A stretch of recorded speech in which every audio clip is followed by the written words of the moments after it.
Bonjour et bienvenue à toi sur l'émission En Amour. Moi c'est Nicolas du blog grainesdecoeur.fr et je te souhaite la bienvenue sur le podcast. Aujourd'hui c'est l'épisode 67, on est le 17 août 2022 et je l'ai intitulé « Je vous dis tout sur l'importance des rituels dans le couple ». On va parler des habitudes, des rituels dans le couple parce qu'ils sont pour moi grandement incompris et trop souvent inconscients. Et tout simplement, on va dire, j'ai appelé ça rituel, ça peut paraître très sérieux ou très solennel, mais pour moi, toutes nos habitudes, toutes nos routines sont en fait des rituels de couple. Ce qu'on fait du lever du lit jusqu'au coucher, certains diront peut-être ce qu'on fait pendant qu'on dort ensemble, mais c'est moins contrôlable, on va dire. Et ça dépend pas de la durée de ta relation, ça dépend pas de si tu es en couple depuis 3 semaines ou depuis 10 ans. Toutes les relations, elles ont certains niveaux de rituels, certaines habitudes. Il y en a qui se mettent en place très tôt dans le couple, il y en a qui prennent beaucoup de temps, elles évoluent avec le temps, et souvent elles évoluent de manière inconsciente. Donc ça c'est le grand mot d'aujourd'hui dans ce podcast, c'est la punchline, ça pourrait être que voilà, on fait les choses de manière très inconsciente dans la relation de couple, surtout toutes nos habitudes, toutes nos routines, tous nos rituels, et c'est ça notamment qui pose problème. Donc que ce soit un automatisme ou quelque chose de conscient, parce qu'il y a aussi des rituels conscients, si dans ton couple tu répètes quelque chose souvent, pour moi c'est une routine, c'est une habitude. Et d'ailleurs il paraît même que la routine ça tue le couple. Tu as sûrement entendu ça. Pourtant pour moi tout est presque routine en fait. Tu te lèves le matin du même pied, tu fais la même chose, dans le même ordre, tu vas au même travail, tu vas dans les mêmes pièces, tu vis dans la même maison, tu vois les mêmes gens. La vie est routine en fait, à plein de niveaux. Les gens qui vivent que d'aventures, c'est très très rare. Des fois on aime penser qu'on vit que d'aventures, mais c'est très très rare. Alors c'est quoi la solution ? En fait c'est de créer des bonnes routines, des routines qui vont t'aider à cultiver l'amour, la bienveillance, la connexion, la tendresse. Donc c'est de rajouter un peu de conscience sur ta manière de vivre le couple au quotidien, pour que ton quotidien il serve ton couple, il cultive l'amour pour que ton couple il dure, pour que ton couple il soit épanoui.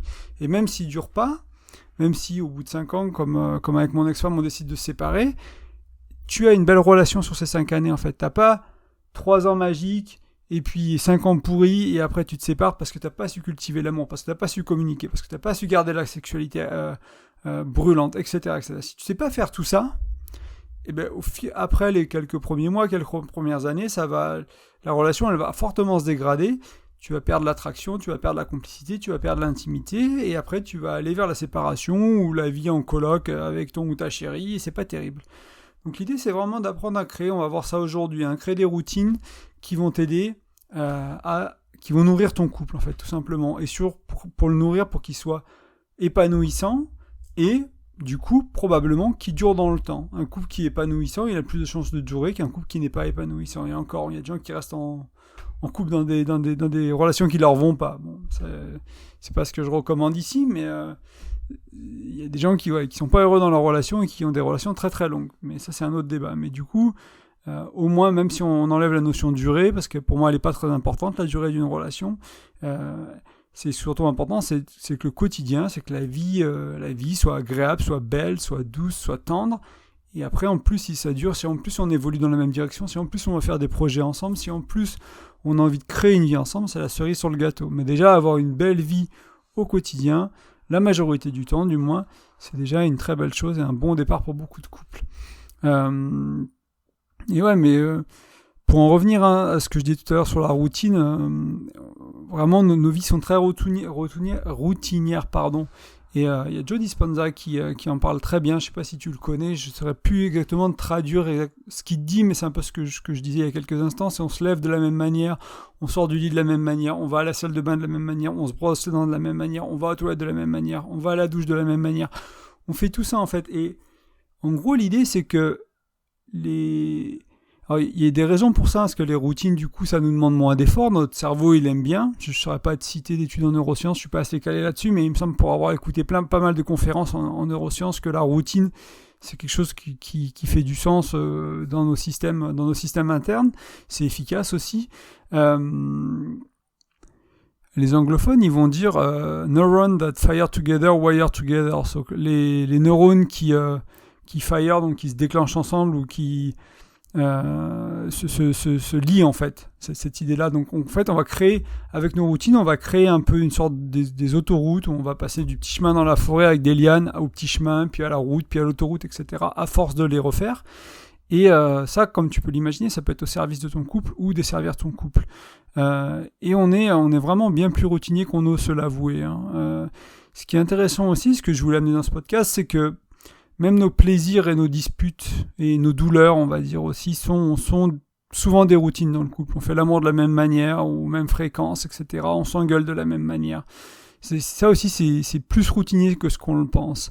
Et je sais pas si c'est triste d'y penser, mais il y a un côté d'où, oui, on est des animaux routiniers, les humains, c'est comme ça, il faut l'accepter et comprendre que on peut pas vivre tout le temps dans la spontanéité, tout le temps dans le nouveau. Il y a plein de choses qui vont être routines. Alors, ici, mon invitation, ça va être créer des routines qui vont soutenir ton couple, qui vont le nourrir, etc. Ça ne veut pas dire qu'il n'y a que des routines à avoir dans la vie, qu'il faut faire toutes tes routines tous les jours, tout le temps. Il peut y avoir une flexibilité, mais se rendre compte de déjà tout ce que tu fais dans ta relation avec ta chérie, qui est routine, et ensuite se demander est-ce qu'on ne changerait pas certaines de nos routines? Est-ce qu'on n'ajouterait pas des nouvelles? Est-ce que si s'engueuler c'est une routine, est-ce qu'on s'y fait toujours de la même manière? Qu'est-ce que ce serait si on faisait autrement? Si se coucher, on le fait toujours de la même manière et peut-être que ça ne nous nourrit pas, peut-être qu'il y a une opportunité de faire mieux, de faire quelque chose qui nous correspond plus, qu'est-ce que ce serait? Si se lever, etc., un repas ensemble, une activité sportive ensemble, etc., etc. Donc dans cet épisode, on va vraiment parler des routines, on va parler des habitudes sous plusieurs angles. L'idée, c'est de t'aider à gagner en conscience sur ce qui est bon ou moins bon pour ta relation, mais aussi te donner des outils pratiques qui vont t'aider à mettre en place du changement dans ta routine. Donc j'ai essayé de... Alors ça aujourd'hui c'est un peu quelque chose que moi j'amène, il est sûrement inspiré de mes lectures, etc. Mais c'est pas un outil ou une manière de décomposer les choses que j'ai pris de quelqu'un d'autre, pas de mémoire. Ça c'est vraiment ma perception des routines à moi, c'est quelque chose qui est très important pour moi, les routines dans la vie. Je trouve que c'est quelque chose qui vaut le coup qu'on y réfléchisse et que ce soit ta routine du matin personnelle que pour toi, ou ta routine de couple, ou ta routine au travail, etc. Il y a plein de choses qu'on fait de manière nos rituels, des choses qu'on fait de manière répétée. Ça vaut le coup de s'y attacher. Donc je ne crois pas que ce soit quelque chose que quelqu'un d'autre ait... sûrement quelqu'un d'autre l'a dit avant, j'imagine, mais j'ai pas nécessairement un auteur ou quelqu'un à citer pour cet article-là. C'est ma perception des choses et j'ai essayé de donner plusieurs manières de penser à la routine. Pour que tu puisses trouver un angle d'attaque qui te parle à toi et ensuite tu puisses rentrer un peu là-dedans, dans cette notion de rituel, plutôt, j'ai utilisé rituel, c'est le titre de l'article, et j'aime bien le mot rituel parce que le mot rituel implique de la conscience, une routine un peu moins déjà, souvent un peu plus, et puis une habitude encore moins. Mais un rituel d'amoureux, on va dire ça comme ça, c'est un rituel entre toi et ta chérie ou ton chéri, quoi. C'est quelque chose que vous avez mis, vous avez pris, vous y avez pensé, vous l'avez créé, vous le faites de manière réfléchie et consciente, etc. Donc j'aime beaucoup ce mot-là et je trouve qu'il est important. Donc on va parler des rituels ou des habitudes émotionnelles, mentales et d'action. Et c'est peut-être ce qui est souvent le plus inconscient dans les relations, et c'est peut-être ce qui est surprenant, peut-être que tu comprends pas vraiment ce que ça veut dire. Et en fait, nos vies amoureuses aussi sont dirigées en grande partie par nos pensées, nos émotions, nos actions, les actions qui en découlent. Certaines personnes, et des fois je t'en parle, disent que il y a plusieurs niveaux. Il y a la physiologie d'abord, donc c'est comment tu te sens dans ton corps, est-ce que tu es mou, est-ce que tu es énergétique, est-ce que tu as de l'énergie, etc. Après il y a les besoins, donc c'est quoi ton besoin? Il y a plusieurs systèmes pour comprendre ses besoins. Moi je t'en parle dans l'e-book que tu peux télécharger gratuitement sur mon blog, donc sur graindecoeur.fr, tu tapes ton prénom et ton email dans un des champs dans un petit formulaire de capture et tu reçois mon e-book gratuitement. Il te parle de l'outil des 6 besoins d'Anthony Robbins qui va te permettre de comprendre quand tu fais une action, quel est le besoin qu'il y a en dessous de cette action. Tu as peut-être un besoin de reconnaissance, par exemple, ou un besoin de variété. C'est 2 des 6 besoins. Et ça va te permettre de comprendre. Donc, il y a nos besoins, il y a notre physiologie, et du coup, derrière, ça va influencer nos émotions, nos pensées et les actions qu'on fait. Et là, tu imagines qu'il y a beaucoup de choses qui se passent dans le couple à ce niveau-là. Je vais te donner quelques exemples pour essayer d'être clair sur ce que je parle, mais... il y a une situation stressante, je sais pas, vous êtes en ville et toi tu deviens stressé ou ta chérie devient stressée d'un coup, mais un peu crise d'angoisse, panique ou quelque chose d'assez chamboulant ou quelque chose qui est pas à l'aise du tout. Comment tu réagis, comment vous réagissez à deux ou à la maison, elle rentre du boulot, c'est super stressant, etc. ou très fatigué. C'est quoi ton habitude? C'est quoi votre habitude de couple quand il y en a un qui rentre du boulot ou les deux vous êtes claqués? T'as une pensée honteuse. Qu'est-ce que t'en fais? Est-ce que tu la partages? Est-ce que tu la gardes pour toi? qu'est-ce que tu en fais si la garder pour toi, ça implique, ça crée de la distance entre vous. Tu te sens moins connecté, tu te sens moins amoureux, tu te sens moins aimant, parce que peut-être c'est une pensée honteuse, peut-être il y a une autre fille qui te plaît, parce que peut-être que tu as imaginé un truc sexuel, peut-être que c'est juste quelque chose vis-à-vis de ton corps, tu as pris du poids, etc., ou tu as une compulsion qui te gêne, etc. Qu'est-ce que tu fais de ta pensée honteuse? Donc là, c'est des choses, toutes ces situations-là, c'est 3 petites situations, hein, mais il va y avoir une action, une réaction, entre guillemets, ou un stimuli et une réaction, et souvent ce qui se passe, c'est que le même stimuli entraîne la même réaction dans le couple. Et c'est tout à fait normal, hein. C'est ce qu'on appelle une réponse automatique des fois. Et c'est là pour moi où c'est important de mettre de la conscience, parce qu'un stimuli égale une réaction. Si la réaction n'est pas très bonne, et si déjà le stimuli n'est pas très bon pour ton couple, sur le long terme, sur les années, sur les mois au début, sur les années, sur les décennies, ça cause des problèmes. Hein. Mais on n'a jamais vraiment réfléchi, à nos stimuli, à nos réactions, et on laisse faire la chance. En fait, si on conscientise pas ça un peu, qu'on travaille pas sur soi, en fait, c'est pas la chance, c'est nos blessures, c'est nos peurs, c'est nos croyances qui vont gouverner notre couple, en fait. C'est ça qui va s'exprimer émotionnellement, mentalement, dans nos actions, au travers de nous, tout simplement, ou de notre couple. Ça va être nos peurs, nos blessures, nos croyances. Alors ça peut être nos qualités aussi, hein, ça peut être nos croyances positives, pas que négatives, ça peut être des choses positives, mais il va y avoir beaucoup d'espace à ce qui est limitant, à ce qui tire vers le bas, ce qui abîme la relation, etc., etc. Donc c'est pour ça que je t'invite à penser. Donc là, c'était une des manières de penser au rituel, c'est en pensant aux choses que tu fais tous les jours, que vous faites tous les jours, qui vont créer de l'émotion, de la pensée ou de l'action. Ça, c'est une des premières cartes de lecture que je voulais te donner. Après, je voulais parler un peu plus en détail des rituels, on va dire la différence entre un rituel conscient et inconscient. Donc une réponse automatique, hein, stimuli-réaction, c'est plutôt de l'inconscient, à moins que tu aies conscientisé ta réaction inconsciente et que tu aies transformé ce schéma-là, là ça devient du conscient, mais pour la plupart, ça va être de l'inconscient. Engueulade à répétition, rituel inconscient. Organisation de la vie pratique, très souvent, rituel inconscient, que ce soit le ménage, les courses, le rôle à la maison, etc. Comment tu te réveilles le matin? Tu regardes le téléphone, en premier, tu dis bonjour, tu te lèves. Probablement rituel inconscient. Tu ne t'es pas demandé à un moment donné comment j'ai envie de me lever le matin. Qu'est-ce que j'ai envie d'amener pour moi, pour mon couple, dès que je me réveille le matin. Moi, un des conseils qui m'a été donné de part d'un mentor, on va dire plutôt spirituel, je ne sais plus quel moine c'était un moine, je sais plus quel... c'était peut-être un moine bouddhiste, je ne sais plus, il y a plusieurs moines que j'aime bien, je ne sais plus c'était lequel, il disait, en gros, si tu te réveilles et la première chose que tu fais, c'est que tu regardes ton téléphone et que tu dis pas bonjour à ta chérie, c'est pas terrible. Ouais, c'est pas moi qui le dis, hein, je te le retransmets juste. Mais voilà, disons de se rendre compte de qu'est-ce qui est le plus important.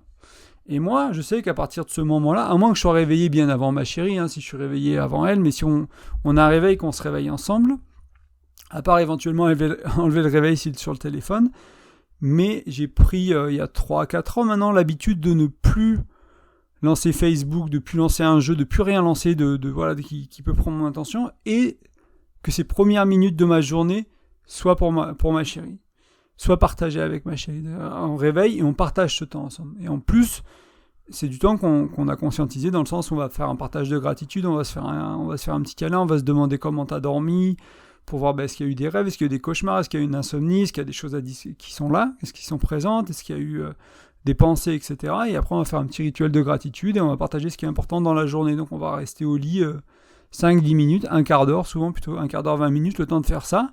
C'est notre rituel du matin, il est conscientisé. On a décidé de faire ça, on s'est dit, tiens, on veut faire ça, on veut cultiver la gratitude dans notre vie, dans notre couple. Ok, on va le faire le matin. Et après, on s'est dit, on va rajouter, tiens, qu'est-ce que tu as dans ta journée, quoi.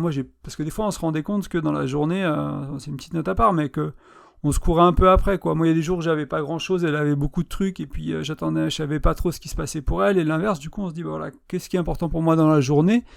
Et on se dit, est-ce que c'est un moment, est-ce que c'est notre vie professionnelle, est-ce que c'est notre vie personnelle, est-ce que c'est notre vie de couple? Il y a des jours où c'est plus le couple, qu'est-ce qu'on va faire à deux, etc. Des jours où c'est plus le professionnel, des fois c'est plus la maman pour elle, etc. Et on conscientise ça, on crée comme ça. Donc ça peut être assez important de changer par exemple le matin. Donc c'était un exemple, j'ai parlé un peu de mon matin, mais c'est des choses qui sont importantes à comprendre. Donc comme tu commences à le voir, tout ce qui n'est pas décidé, en fait, sur lequel tu n'as pas tu t'es pas arrêté pour décider de faire autrement, c'est souvent un rituel inconscient, tout simplement, ou une habitude inconsciente, si tu préfères ce langage-là. Et donc, je voulais te demander à ce stade-là, est-ce que toi, tu as des rituels conscients dans ton couple ? Est-ce que tu as des habitudes que vous faites, qui sont bonnes pour vous ? Et quelque chose que vous avez décidé de faire, en fait. Pas juste... c'est pas juste bon pour vous parce que c'est arrivé par erreur, mais vraiment, vous avez réfléchi, de quoi mon couple il a besoin ? Quelle dimension du couple on veut nourrir ? Qu'est-ce qu'on veut créer ? Comment on veut évoluer ?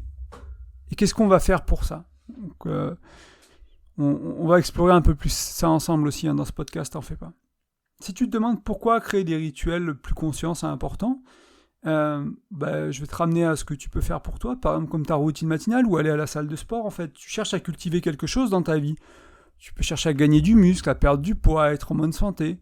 Et donc pour ça, tu vas devoir changer ton alimentation si c'est pour la bonne santé. Tu vas devoir changer ton rapport à tes émotions. Tu vas devoir penser à ta vie sociale. Tu vas devoir penser à ton repos. Tu vas devoir penser à plein de choses pour aller dans ce sens-là. Dans ton couple, c'est pareil. Est-ce que tu veux une bonne entente ? Peut-être qu'il faut créer des espaces de dialogue. Et si c'est nécessaire, avoir un rituel autour de ça. Si tu veux une bonne sexualité, idem. Il va falloir créer des espaces pour ça. Il va créer une manière d'en parler, il va créer une manière d'explorer, une manière de vivre la sexualité qui est épanouissante. Tu veux une belle complicité, de la fluidité, pareil, il va falloir sûrement plusieurs rituels pour nourrir ton couple à différents niveaux qui vont faire que malgré les années, malgré les difficultés, malgré les coups durs de la vie, malgré les problèmes de famille, les problèmes de santé, tu gardes cette complicité, cette fluidité dans ton couple. Ce n'est pas donné. C'est acquis, c'est quelque chose que peut-être tu as eu par chance au début de ta relation, parce que souvent ça se passe comme ça en début de relation. Par contre, le maintenir sur la durée, c'est ton job, c'est le job de toi et de ta chérie, c'est quelque chose que tu peux faire, c'est quelque chose qui est possible.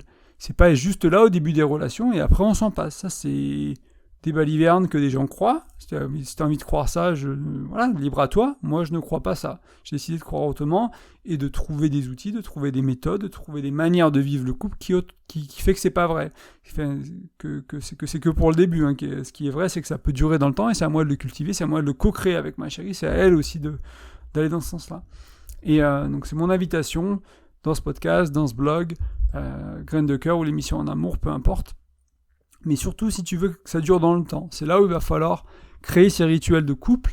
Et c'est pas chiant un rituel de couple, quand tu verras, tu peux passer un super moment parce que tu l'as fait de manière un peu consciente. Et oui, tout n'est pas spontané et en amour, il faut y mettre du temps, de l'effort et de la conscience. Parce qu'un rituel, conscient ou inconscient, comme on l'a vu un peu plus haut, ça va créer une action, ça va créer une pensée, ça va créer une émotion. Et donc, possiblement, si tu accumules les changements au niveau de tes rituels, tu vas changer tout ça. C'est-à-dire que si tu as un rituel qui te fait te sentir amoureux le matin, et tu as un rituel au milieu de la journée, un repas, un petit appel au boulot, 5 minutes, quelques échanges par texto, etc. Et si tu as un rituel le soir qui fait que tu te sens amoureux, t'imagines la différence que ça fait entre un couple qui fait rien, qui s'envoie des textos peut-être, qui n'a pas trouvé cette manière de cultiver leur sentiment d'amour. T'imagines la différence que ça fait sur 6 mois, sur 1 an, sur 10 ans ? Tu peux rester amoureux toute ta vie, en fait. Moi, les mentors qui m'intéressent autour du couple, c'est des gens qui restent en amour toute leur vie. Alors oui, c'est pas comme les premiers 6 mois de la relation. Il n'y a peut-être pas la même fougue, il n'y a peut-être pas le même élan autour de la sexualité, du désir, mais ça n'empêche pas qu'il y en a plein. Il y en a beaucoup, ça évolue, etc. Et chaque couple a trouve un peu son rythme de croisière, entre guillemets. Il y a des saisons, en fait, dans une relation de couple. Et chaque saison est intéressante. C'est pas parce que tu sors des 6 premiers mois, 1 an, qui sont un peu la période où tout est rose, tout va bien, etc., que tu rentres dans la prochaine, que ça va mal aller. Ça va mal aller si tu le laisses, si tu le tolères, en fait. Donc maintenant, j'aimerais qu'on voit un peu ensemble comment créer des rituels au service de ton couple. La réponse est plutôt simple, et tu t'en doutes déjà. C'est bien sûr amener de la conscience sur les rituels de couple. Ça, c'est facile sur le papier, mais la mise en pratique, c'est tout autre chose. Alors, je vais essayer de te donner des idées. J'en ai déjà parlé de plusieurs dans ce podcast. Pour essayer de pour montrer des moments où tu pourrais rajouter de la conscience.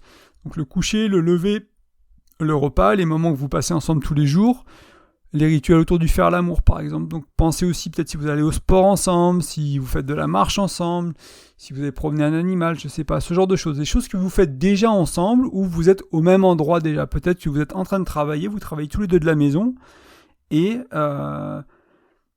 vous travaillez plus ou moins ensemble. Alors, est-ce qu'il n'y a pas des demi-journées où vous pouvez travailler côte à côte ? Moi, je sais que par exemple, maintenant, j'ai un bureau à l'étage. Avant, je travaillais plutôt en bas sur l'ordinateur portable, dans le canapé ou sur la table à manger. Et du coup, quand ma chérie elle est là à la maison, elle travaille en bas, parce qu'elle n'aime pas nécessairement être sur le bureau.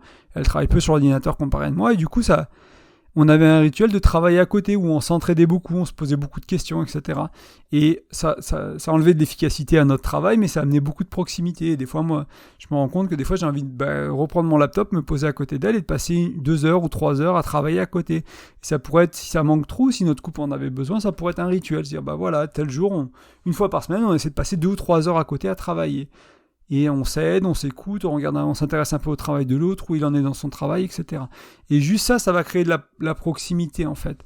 Donc ça, c'est une première manière. Donc c'est penser au temps que vous passez ensemble, et comment vous pouvez le conscientiser, qu'est-ce que vous pouvez rajouter autour de ça, ou éventuellement, si vous êtes au même endroit, qu'est-ce que vous pouvez faire ensemble, même si c'est pas nécessairement être ensemble qui fera du bien à votre couple. D'autres manières qui peuvent être intéressantes, c'est penser aux besoins, à tes besoins.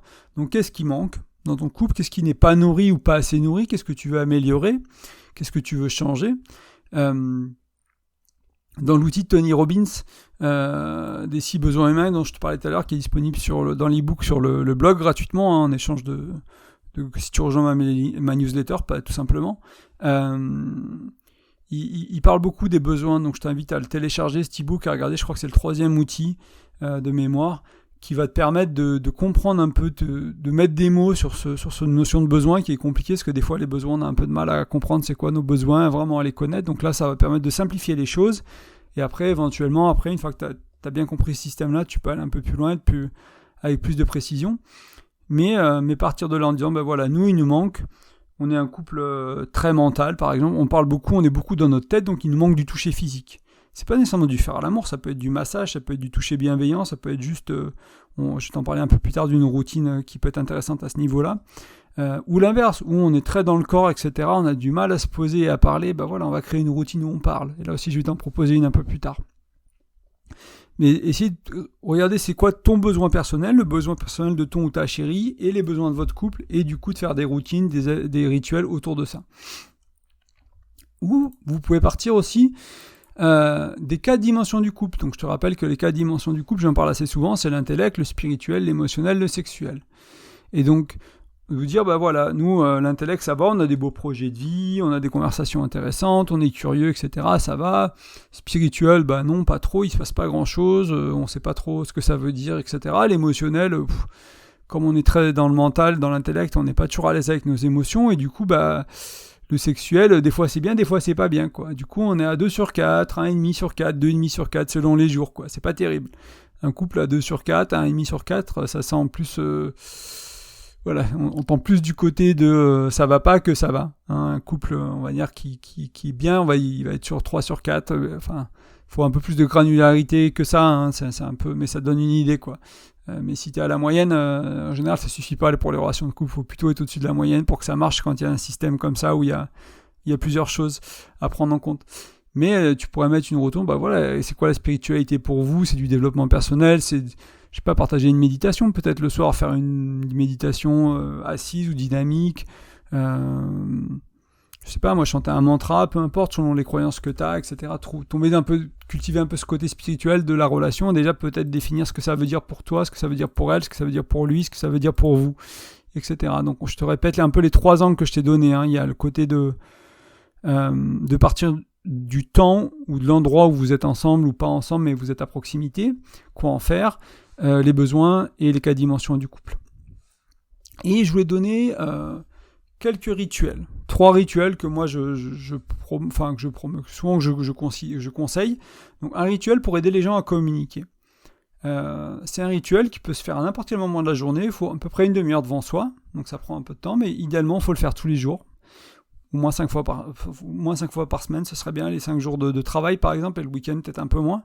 Mais trouver le temps, une demi-heure c'est pas mal quand même. Et ce que vous allez faire avec ta chérie, ton chéri, c'est que vous allez vous poser, vous allez vous mettre sur le lit, vous pouvez commencer par vous faire, une petite salutation, un petit namasté, un petit bisou. Merci mon amour de prendre le temps pour nous, pour moi, pour toi, etc. Commencez peut-être à trouver un petit moment de vous dire merci, de vous saluer. Et après, l'exercice en lui-même ou le rituel en lui-même, c'est facile. Il y en a un qui va parler pendant 10 minutes. de sa journée. Et l'idée, c'est pas de s'arrêter au coffee. C'est pas, je suis allé là, j'ai fait ci, j'ai fait ça, machin. Comment je me sentais? Est-ce que j'étais stressé? Est-ce que j'avais peur? Est-ce que j'étais angoissé? Et est-ce que tu me manquais? Etc. Donc parler voilà, de sa journée, ou si tu l'as pas fait depuis quelques jours, des quelques jours qui se passent, ou parler de nos pensées, ce qui se passe dans notre tête intérieurement. Voilà, je suis en train de me projeter, l'achat de cette maison qu'on avait dit, je suis en train de me projeter comme ça, ou où on en est où avec ce dossier-là, etc. Donc vraiment parler ce qu'il y a sur le cœur, ce qu'il y a dans les pensées, ce qu'il y a dans les émotions, ce qu'il y a dans les actions. Et voilà, 10 minutes. Et l'autre se tait. L'autre ne dit rien du tout. L'autre ne fait pas un seul commentaire, ne dit pas oui, oui, non, non. L'autre se tait. Et vous pouvez mettre un timer. Idéalement, c'est pas mal de mettre un timer de 10 minutes. Comme ça, au début, on se pousse un peu à remplir les 10 minutes et tu verras que ça se remplit tout seul au bout d'un moment, les 10 minutes. En fait, moi, je l'ai fait pendant, un an, cet exercice-là. Et ça se remplit tout seul et des fois, c'est pas assez, quoi. Une fois que tu es habitué à partager tes émotions, etc. Et donc, c'est un bon exercice aussi pour la personne qui partage de revoir sa journée, de passer le film au ralenti, de dire voilà, qu'est-ce qui se passait, c'est quoi mon monde, mon univers émotionnel au travail, mon univers émotionnel en tant que maman ou papa, etc., etc. Et donc après ces 10 minutes, tu peux faire 5 minutes éventuellement. Si tu as 20 minutes, 5 minutes ce sera bien. Si tu as une demi-heure, tu peux faire 10 minutes. Au bout de ce temps, l'autre va répéter ce qu'il a entendu. Alors, pas mot pour mot, mais dire voilà, j'ai compris, tu m'as parlé du travail, tu étais stressé, la relation avec ton manager, elle s'est un peu dégradée, il y a eu ce problème-là dans l'équipe, et puis il y a cette tension-là au boulot, et puis financièrement à la maison, on a eu une grosse facture, faut qu'on regarde, etc., etc. Donc l'autre va répéter, et celui qui répète, une fois qu'il a tout répété, l'autre va lui dire oui, t'as compris, c'est bon, ou non, ça je voulais pas dire ça, émotionnellement je ressentais plutôt ça, etc. Donc il va peut-être y avoir un petit aller-retour à ce moment-là, pour que celui qui est partagé se sente vraiment compris, vraiment écouté. Et ensuite, on inverse les rôles. Donc celui qui a écouté parle, celui qui parlait se tait pendant 5-10 minutes, écoute, et après il répète, et on fait le petit retour en arrière. Et après, l'idée, c'est de se faire un câlin, 3-5 minutes en silence. On se dit rien, on se dit pas je t'aime, on se dit pas merci, juste, pourquoi pas les yeux dans les yeux, mais aussi tête sur torse, tête sur épaule, bras dans les bras, en cuillère. La cuillère, j'éviterais parce que c'est un peu une fuite de l'un des partenaires qui tourne le dos, mais pourquoi pas. Mais plutôt face à face, quelque chose comme ça. Vous pouvez être assis, vous regarder les yeux dans les yeux, si en tailleur, peu importe. Et après, juste un petit merci. Donc 5-10 minutes, il y en a un qui partage, ensuite l'autre qui répète. 5-10 minutes, l'autre qui partage, et l'autre qui répète. 3 minutes, 5 minutes de silence, un petit câlin, et après un petit merci, et éventuellement avec un petit rituel pour ouvrir, pour se dire bonjour, merci d'être là aussi avant de commencer. Pour le toucher physique, c'est quasiment pareil, sauf que c'est un peu... On se tait et on se touche. Et on se touche, c'est le toucher la personne qui reçoit le toucher qui demande ce qu'elle veut. Donc, on va faire pareil, un petit salut, namasté, comment ça va, merci d'être là, etc. Ce qui te parle, ce qui résonne avec toi, ce qui est juste pour ton couple. Moi, j'aime bien le namasté, par exemple, les mains devant le cœur comme ça, là, les mains collées, je sais pas comment on dit, paume contre paume, avec un petit on se penche en avant. Et après, donc, la première personne va recevoir du toucher pendant 10 minutes, c'est celle qui reçoit qui demande. Donc, je sais pas, moi, ça peut être un massage de pied, ça va être juste poser les mains sur le corps. Il y a des gens qui adorent. Des gens, ça leur fait un bien fou juste de poser une main sur le ventre, sur le torse, sur le bas du dos, sur le dos. Juste poser les mains sur le corps. Ça peut être 10 minutes de ça, de calme plat, entre guillemets, il se passe rien, juste de poser les mains. Ce que je conseillerais ici, c'est de ne pas aller dans la sexualité. Ou du moins pas aller dans l'orgasme. C'est pas un moment à utiliser pour recevoir un orgasme. C'est un moment pour faire du toucher, pour être en contact physiquement avec l'autre, mais qui va toucher une autre dimension de la sexualité. Ça peut être légèrement sexuel, ça peut être si vraiment il y a besoin, ça peut être de la masturbation ou des choses comme ça, mais tu verras que c'est rarement nécessaire, c'est rarement ce qui est là en fait dans ces moments-là, comme ça, de but en blanc, on va rarement vers ça. C'est plus, écoute, j'ai mal aux pieds, j'ai beaucoup marché aujourd'hui, j'ai mal à la tête, masse-moi les cheveux. Et la personne qui reçoit le toucher, elle peut changer d'avis toutes les 3 secondes, elle fait ce qu'elle veut. C'est, les doigts, j'ai mal aux doigts, masse-moi les mains, les doigts, le pied, puis 2 minutes les pieds, puis 30 secondes le mollet droit, et puis 4 secondes la fesse gauche. Peu importe. La personne qui donne le toucher, bien sûr, elle respecte son intégrité. Si le partenaire en profite pour demander quelque chose sexuellement qu'on ne fait pas d'habitude ou avec lequel on n'est pas à l'aise, c'est pas un moment pour dire oui et le faire. C'est pour ça que c'est un moment sacré de confiance aussi. La confiance est très importante. Donc, On peut demander ce qu'on veut, bien sûr, c'est important de demander ce qu'on veut, et en même temps, faut tenir compte de notre partenaire. Et là, il n'y a pas de répétition. Il y en a un qui reçoit, par exemple, du toucher pendant 10 minutes, un quart d'heure, parce que vous avez un peu plus de temps, comme il y a moins de répétitions. Et après, vous inversez, celui qui a donné reçoit, et c'est celui qui reçoit toujours qui demande. Il n'y a pas besoin de demander la même chose. Il y en a un qui, ça peut être les mains, 10 minutes, ventre et torse, par exemple. Ça peut être vraiment très bien pour les gens qui ont de l'anxiété, etc., ou des choses comme ça. Sur les yeux, mettre les mains en concon sur les yeux, etc. Et l'autre peut demander complètement autre chose, peut demander quelque chose de plus dynamique, de plus mou, peu importe. Et là, pareil, à la fin, un petit câlin 5 minutes. Par contre, moi, ce que je vous conseille de faire aussi, c'est de prendre quelques minutes, 5 minutes aussi. Chacun à votre tour. Pareil, l'autre, quand il y en a un qui parle, l'autre se tait, un tour de rôle. C'est de partager comment c'était le toucher. Qu'est-ce que ça a amené émotionnellement ? Qu'est-ce que vous avez ressenti ? Est-ce que vous étiez dans votre tête ? C'était dur de l'accueillir ? Est-ce que c'était facile de l'accueillir ? C'était relaxant ? Est-ce que c'était stressant parce que c'était trop intense, trop malaxant et vous n'avez pas osé le dire ? Et vraiment être ouvert, communiquer, donner du feedback. Mais moi, quand tu me touches l'oreille, quand tu me masses le lobe de l'oreille, je préfère que ce soit un peu plus fort, un peu plus doux. Ah, quand tu masses sur la tempe, non, vas-y un peu plus doucement, j'ai eu mal en fait, c'était pas très agréable, je pensais que ça allait passer, et c'est resté, j'ai pas osé te le dire, etc. On prend le temps pour donner du feedback à l'autre, pour partager. Et c'est pas juste donner du feedback, c'est juste si c'est nécessaire, c'est pas pour critiquer non plus, c'est vraiment aussi un moment pour simplement dire moi, quand tu m'as mis la main là, j'ai un sentiment d'inconfort, c'était répulsant, j'ai voulu te repousser, ou à l'inverse, j'ai voulu t'inviter, ça m'a touché, ça m'a fait fondre, j'ai été plein d'amour, etc. Peu importe, c'est un moment de partage. Et après, pareil, vous faites une petite cérémonie de fermeture. Et enfin, un troisième rituel de couple. Donc ça, c'est des rituels un peu plus impliquants que je propose. Ça peut être très bien manger ensemble et avoir certains sujets de conversation, manger ensemble et sans téléphone, passer une demi-heure le soir sans téléphone, etc. Ce genre de choses, ça peut être aussi beaucoup plus simple. Ça, c'est des rituels un peu plus conscients. C'est pour ça que je veux les détailler, prendre l'espace pour les détailler un peu plus. Vous pouvez venir avec des solutions beaucoup plus simples aussi. Et la troisième, c'est ce que j'ai appelé longtemps le conseil de couple, peut-être que j'appellerai autrement aujourd'hui, mais c'est une sorte de rendez-vous qu'on peut faire une fois par semaine, une fois par mois, tous les 15 jours, selon les besoins du couple, où on va discuter ce qui est important pour le couple. Alors ça peut être les 8 domaines de vie du coaching, donc je sais pas, il y a famille, santé, carrière, argent, couple, famille j'ai déjà dit, amis, lieu de vie, souvent c'est un peu tu tapes 8 domaines de couple coaching dans Google et tu vas trouver différentes variations, donc tu peux passer là-dedans, ou tu peux, je sais pas moi, si vous êtes tous les deux entrepreneurs, vous pouvez parler chacun de votre business, de comment ça avance, si vous avez des enfants, vous pouvez parler de ça, etc. Trouvez quelques sujets récurrents, des choses que vous voulez dans ce conseil de couple qui va être fait de manière régulière, à intervalles réguliers, tous les 15 jours, toutes les semaines, etc. Prendre 1, 2, 3 heures, prenez le temps pour ça, aller dans un café. Moi, je sais que j'aimais bien aller dans un café quand j'étais en Irlande pour ça, ou ici avec ma chérie, c'est quand on marche, quand on va en randonnée, quand on sait qu'on a des heures devant nous pour vraiment, comme on le fait pas de manière très régulière, comme on passe déjà beaucoup de temps ensemble, on a souvent l'opportunité de parler. C'est pas nécessairement quelque chose qui nous manque, la communication, mais des fois c'est bien d'avoir quand même 2-3 heures devant soi pour vraiment aller au fond des choses et peut-être se rendre compte qu'il y a des choses qu'on n'avait pas dites parce qu'elles n'étaient pas si importantes ou qu'elles étaient délicates à amener, et que ce conseil de couple va nous permettre de finalement les amener parce qu'on hésitait, on savait pas trop, on se disait c'est peut-être pas très important, et puis des fois ça allait pas et des fois ça allait, et c'est bien. Donc ça, les conseils de couple, c'est surtout je conseille souvent aux gens qui sont très occupés, qui se voient peu, qui passent peu de temps ensemble. Si vous passez déjà beaucoup de temps ensemble avec ta chérie, écoute, ouais, ça peut être utile, ça peut être super aussi, mais peut-être moins. Peut-être il y a peut-être d'autres choses qui sont plus intéressantes. Mais s'il y a besoin de faire le point dans la relation, si vous êtes en train d'implémenter des choses autour de la sexualité, autour des finances, autour de l'éducation des gamins, autour des projets, etc., ça peut être aussi un bon moment pour se dire, voilà, on en est où, qu'est-ce que tu as fait, qu'est-ce que j'ai fait, se donner des objectifs, se dire, toi tu fais ça, toi t'appelles ci, toi t'appelles là, on se donne rendez-vous dans 15 jours, on travaille là-dessus, on fait le dossier pour la banque, on se met un rendez-vous coquin, on fait peu importe ce qu'il y a besoin pour ton couple.